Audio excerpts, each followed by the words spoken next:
అందరికీ నమస్కారం.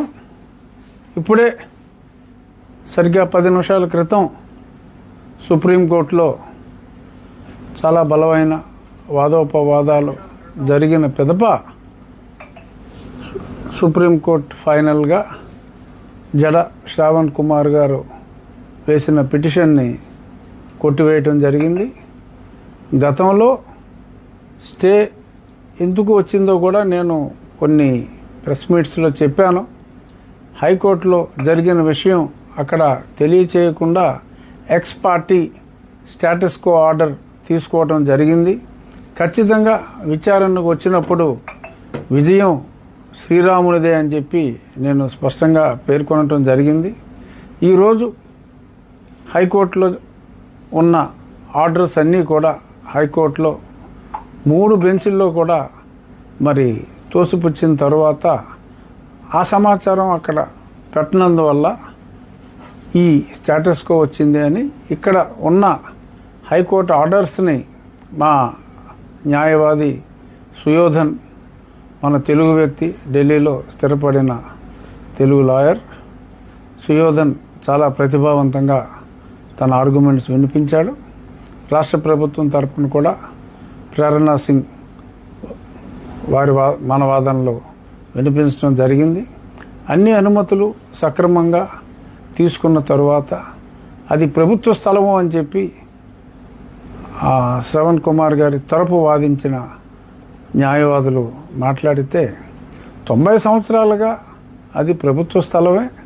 ప్రభుత్వ స్థలంలో ఉన్న దేవాలయ స్థానంలో మళ్ళీ తిరిగి దేవాలయం కట్టుకుంటే దానికి అభ్యంతరం ఏమిటి అని చెప్పి సుప్రీంకోర్టు కూడా ప్రశ్నించి ఆ పిటిషన్ని కొట్టివేయటం జరిగింది. ఆల్రెడీ చెప్పాను నేను, గన్నవరం దగ్గర దేవాలయం వేగవంతంగా పూర్తవుతుందని.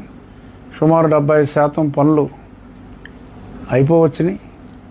మిగిలిన 20% కూడా రాబోయే నెల రోజుల్లో పూర్తయిపోతాయి. ఒక సైట్లో గతంలో ఫౌండేషన్ వర్క్ ఆల్మోస్ట్ పూర్తి చేశాం.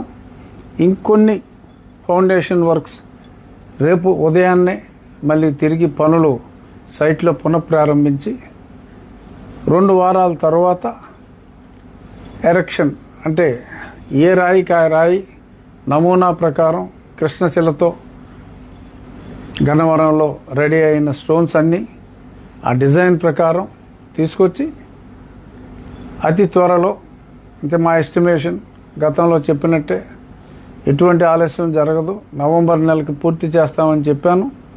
దాని ప్రకారమే ఖచ్చితంగా నవంబర్ నెలాఖరికి పూర్తి చేసే దిశగా అహర్నిశలు రామభక్తుల సహాయంతో దాన్ని పూర్తి చేసి, స్థలం చిన్నదైనప్పటికీ 4 సెంట్ల స్థలమే అయినప్పటికీ సర్వాంగ సుందరంగా ఒక చక్కటి డిజైన్తో ఆ రామాలయాన్ని పూర్తి చేస్తామని చెప్పి అందరికీ చెప్తూ, ఇక సరే న్యాయవాదిగా వారికి క్లయింట్స్ వచ్చుండొచ్చు. జడ శ్రావణ్ కుమార్ గారికి అంతిమంగా సుప్రీంకోర్టు తీర్పు వచ్చింది. ఇక గొడవలకి స్వస్తి పలికి నా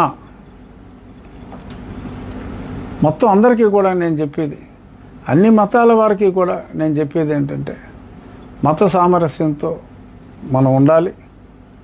మన మతాన్ని మనం ప్రేమించుకుందాం, అన్య మతాలని మనం గౌరవిద్దాం. ఇదే ఉద్దేశంతో మేమున్నాం, ఇదే ఉద్దేశంతో అందరూ కూడా ఉండాలని. మత సామరస్యం అనేది అవసరం. ఎవరి మతానికి సంబంధించిన వారి ఆలయాల్ని అనుమతులు తీసుకొని కట్టుకుంటున్నప్పుడు ఎటువంటి ఇబ్బందులు పెట్టకూడదు. అనుమతులు లేకుండా కడితే ఓకే, చట్ట ప్రకారం శ్రవణ్ కుమార్ గారు కావచ్చు, ఎవరైనా చర్యలు తీసుకోవచ్చు. అలాగే అనుమతులు లేకుండా చట్ట ప్రకారం ఎవరు చేసినా కూడా అది సమంజసం కాదు.